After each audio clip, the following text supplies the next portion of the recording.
ხმის იზოლაციაზე გესაუბრებით.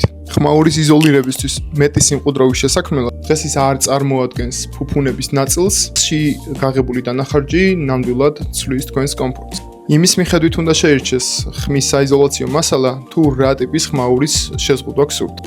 აბაზანის თუ ბავშვის ოთახის, გარეხმაურის ჩახშობა გსურთ თუ შიდა კედლების დამყუდროება. კატეგორიის მიხედვით ხმის საიზოლაციო მასალები თავსებადია სარემონტო პროცესებთან.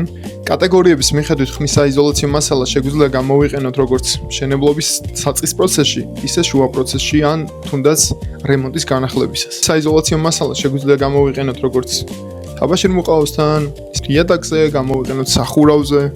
გვაქვს მინერალური ბამბა, გვაქვს ქვაბამბა და გვაქვს პოლიეთილენი.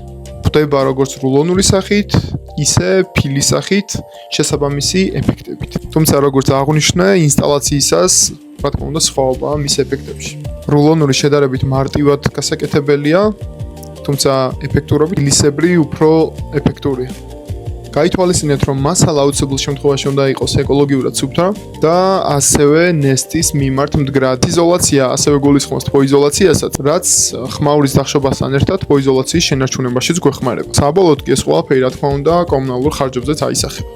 თუ დაინტერესებული ხარ, შეიძინო ხმის საიზოლაციო მასალები, აგრეთვე 260-20-60 და გაიგე რას გთავაზობს კომპანია ელევაჰაბი. გაგეხმარებით სწორად შევარჩიოთ თქვენთვის სასურველი ხმის საიზოლაციო მასალა და მის ტრანსპორტირებას უზრუნველყოფთ ჩვენ.